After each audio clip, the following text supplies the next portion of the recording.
Welcome to the summary of the book, The Art of Strategy by Avinash K, Dixit and Barry J. Nalebuff. Strategy is not just something used by generals in war or CEOs in boardrooms. According to this author, strategy is something we all use, every day, when we decide whether to go along with someone, whether to speak up or stay quiet, whether to take a risk or play it safe. Every time we make a decision that depends on what someone else might do, we are thinking strategically. How this author explains strategy is through the lens of game theory, a way of thinking that helps us understand how people make choices when their outcomes depend not only on their own actions, but also on the actions of others. Let's say you and a friend both want the same last slice of pizza. Do you grab it quickly? Do you wait and hope they offer it? Do you split it? This simple situation already involves strategy. Your choice depends on what you think your friend will do, and their choice depends on what they think you'll do. This author shows that game theory gives us tools to handle such situations better. It helps us step into someone else's shoes, understand their motives, think ahead, and make smarter choices. Whether it's two companies setting prices, two countries avoiding war, or two roommates deciding who takes out the trash, strategy is everywhere. One of the most important ideas in this book is something called interdependence. That means your outcome depends on what someone else does, and their outcome depends on what you do. Unlike in a simple math problem where there's one right answer, in strategy, the best choice often changes depending on how others play the game. The authors use real-life examples to explain this. For example, think about a supermarket. Two brands are competing to get your attention. Should they lower prices to beat each other? Or should they both keep prices high and avoid a price war? Each company is making a move based on what the other is likely to do. If both lower prices, they might lose profits. If one lowers and the other doesn't, one wins big. It's a delicate balance, and this is where game theory comes in. How this author explains decision-making is by helping you see that sometimes doing what seems best in the moment isn't actually the smartest choice in the long run. If you always think only about your own short-term gain, you might miss out on better results that come from thinking ahead and predicting others' actions. Another idea introduced is the difference between strategic moves and tactical move. A tactic is a quick action like playing a card. A strategy is the bigger plan behind your moves. Why you chose that card, and what you're trying to make the other person believe. Understanding this difference can help you stay ahead in both personal and professional situations. The goal, as the author puts it, is not just to win, but to think better. Strategy isn't about being sneaky or manipulative. It's about being aware. Aware of your own choices, aware of how others think, and aware of the outcomes that different paths may lead to. By the end of this page, the reader begins to realize that strategy isn't about being a genius. It's about slowing down, asking smarter questions, and using logic to plan ahead. The authors believe that with the right mindset, anyone can learn to think more strategically, at home, at work, and in life. Once you understand that strategy is everywhere, you start to notice it in the smallest decisions. According to this author, strategy isn't just for experts. It's something every person uses daily without even realizing it. Let's take a basic situation. Two drivers approach a narrow bridge from opposite sides. Who goes first? If both try to cross at the same time, they crash. If both wait, nothing happens. One needs to go while the other holds back. This everyday problem shows how much strategy depends on predicting what others will do. How this author explains such problems is by helping you see that thinking ahead isn't enough. You also need to think about how others are thinking ahead. That's what makes strategy different from simple decision-making. You're not solving a puzzle alone, you're solving it with or against others who are also trying to win. One of the most famous examples they share is the prisoner's dilemma. Two people are caught by police.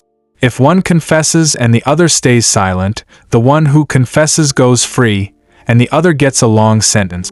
If both confess, they both get punished, but less severely.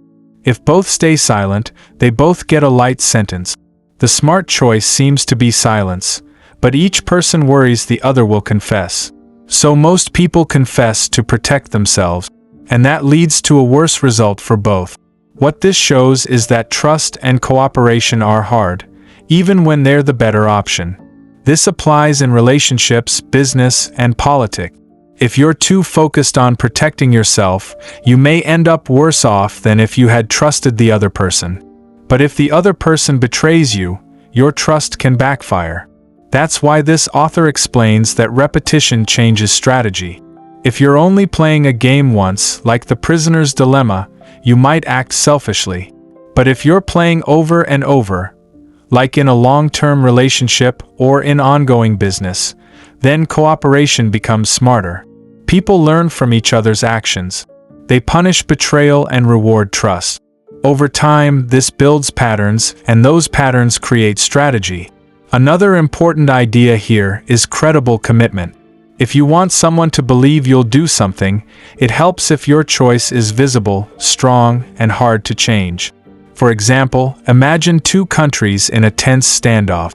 If one moves tanks close to the border, it's showing commitment. It's saying, "I'm serious." That move might force the other side to step back. Not because they're scared, but because they believe the commitment is real. In everyday life, this can mean setting rules you won't break, making promises in public, or putting yourself in a position where changing your mind is difficult. This author shows that strategy is not just thinking, it's acting in a way that shapes how others think. A simple example is a store putting up a "no negotiation" sign. It saves time and avoids haggling. It's a commitment. Buyers know the price won't change, so they make faster choices.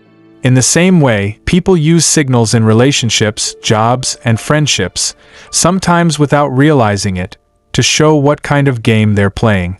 The key message in this part of the book is that being strategic means seeing more than your own choice. It means stepping back, looking at the whole situation, understanding how your action fits into the bigger picture, and seeing how your choice will influence the choices of others. Once you start doing that, your decisions get smarter. You're no longer reacting. You're planning, positioning, and guiding the situation toward the best possible outcome. A major lesson in this book is learning how to put yourself in someone else's shoes. This might sound like common advice, but in game theory, it becomes a powerful tool. This author explains that to make a smart decision, you can't just think about what you want, you must also understand what the other person wants, what they know, and what they might do. Think of it like playing chess. You don't just move your piece and wait. You think, if I do this, what will my opponent do next? And then, what will I do after that? This kind of thinking, planning moves ahead, is at the heart of strategy. Let's say you're applying for a job. You're not the only one. The company has many choices. So what do? You try to guess what they're looking for. You shape your resume, your answers, even your clothes, based on what you believe they value. That's strategy, adjusting your actions based on someone else's likely response.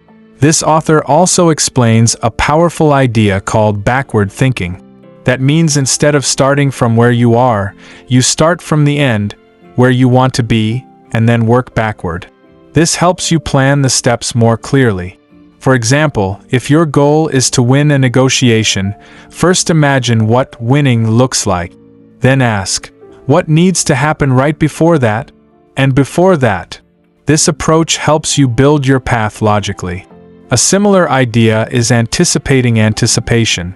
This means you don't just think about what others might do, you think about what they think you might do. This can get tricky, but it often explains why people make surprising moves.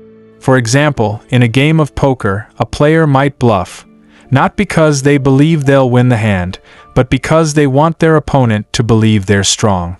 The move works because of how others interpret it, not because of the actual cards. This applies in everyday life too, like during salary negotiations or when making offers in business. Another concept the authors introduce is information asymmetry. Sometimes one person knows more than the other. That can change everything. For example, when you buy a used car, the seller knows more about the car's condition than you do. That extra knowledge gives them power.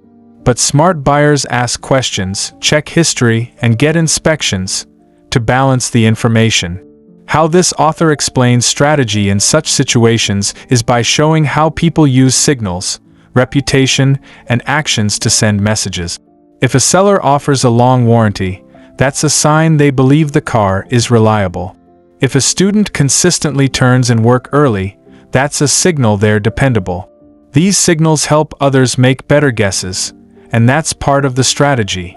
The book also teaches that sometimes doing less is better than doing more.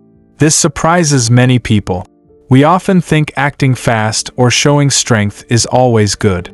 But in strategy, patience can be powerful. Staying quiet can be a move. Waiting can be a signal. Not reacting right away can put pressure on others and give you time to learn more. And finally, the authors highlight that good strategy means knowing when not to fight.